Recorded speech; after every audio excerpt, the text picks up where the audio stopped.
బంగ్లాదేశ్తో తొలి టెస్టులో అద్భుత విజయం సాధించామని భారత కెప్టెన్ రోహిత్ శర్మ అన్నాడు. బంగ్లాదేశ్ను ఓడించడంలో బౌలర్లు కీలక పాత్ర పోషించారని, స్పిన్ ఆల్రౌండర్లు రవిచంద్రన్ అశ్విన్, రవీంద్ర జడేజా అద్భుత ఆట తీరు ప్రదర్శించినట్లు వెల్లడించాడు. సెంచరీలు బాదిన శుభ్మన్ గిల్, రిషబ్ పంత్ పైన ప్రశంసల వర్షం కురిపించాడు. బంగ్లాపై 280 పరుగుల తేడాతో టీమిండియా ఘన విజయం సాధించింది. చాన్నాళ్ల తర్వాత టెస్ట్ క్రికెట్ ఆడామని, కానీ క్రికెట్ నుంచి బయటకు వెళ్లలేదని రోహిత్ పేర్కొన్నాడు. వరుసగా మ్యాచ్లు ఆడుతూనే ఉన్నామని, వారం ముందే ఇక్కడికి వచ్చామని అన్నాడు. అనుకున్నట్లుగానే ఫలితం రాబట్టామని, ప్రతి ఒక్కరూ తమ పాత్ర పోషించారని చెప్పాడు. రిషబ్ పంత్ టెస్టుల్లోకి అడుగుపెట్టి దాదాపు 20 నెలలైందని, ఐపీఎల్, వరల్డ్ కప్ లో ఆడినప్పటికీ దులీప్ ట్రోఫీ అతడికి చాలా ఉపయోగపడిందని తెలిపాడు. గిల్ కూడా మళ్లీ టెస్టుల్లో మంచి ప్రదర్శన ఇచ్చాడని అన్నాడు. మేం భారత్ లో ఆడినా, వెలుపల ఆడినా ఎలాంటి పరిస్థితుల్లోనైనా విజయం సాధించేందుకు పోరాడతామని రోహిత్ స్పష్టం చేశాడు. భారత జట్టును అన్ని విధాలుగా బలోపేతం చేసుకున్నామని, నాణ్యమైన పేసర్లు ఉన్నారని తెలిపాడు.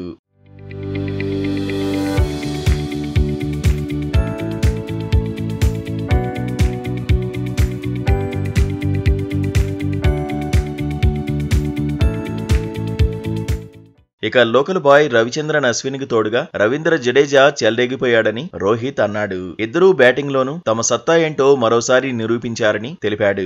అశ్విన్ గురించి ప్రత్యేకంగా చెప్పేదేం లేదని, భారత్ తరఫున ఆడినప్పుడు స్థానికంగా జరిగే తమిళనాడు ప్రీమియర్ లీగ్ లో అశ్విన్ ఆడాడని పేర్కొన్నాడు. అతడికి ఇది కూడా కలిసొచ్చే అంశమేనని, టీఎన్పీఎల్ లో చాలా సార్లు బ్యాటింగ్ చేయడం మేం గమనించామని రోహిత్ తెలిపాడు. మరోవైపు చెన్నైలో సొంత ప్రేక్షకుల మధ్య మ్యాచ్ ఆడడం ఎప్పుడూ ప్రత్యేకమని అశ్విన్ అన్నాడు. ఇక్కడ సీట్లలో కూర్చుని ఎన్నో మ్యాచ్లు చూశానని తెలిపాడు. నేనెప్పుడైనా సరే మ్యాచ్ ను ఆస్వాదిస్తానని, అప్పుడే మనమేంటో బయటకు తెలుస్తుందని చెప్పాడు. చివరి వరకు పోరాడి విజయం సాధించడం ఎలాగో మన సహచరులు ఎన్నోసార్లు చేసి చూపించారని అన్నాడు. తొలి ఇన్నింగ్స్ లో శతకం చేయడానికి ప్రధాన కారణం రవీంద్ర జడేజా అని, తన మద్దతు లేకపోతే చాలా కష్టమయ్యేదని తెలిపాడు. గతంలో ఎన్నో ఇబ్బందులు పడ్డానని, వాటన్నిటి నుంచి బయటపడడం కోసం తీవ్రంగా శ్రమించానని అన్నాడు.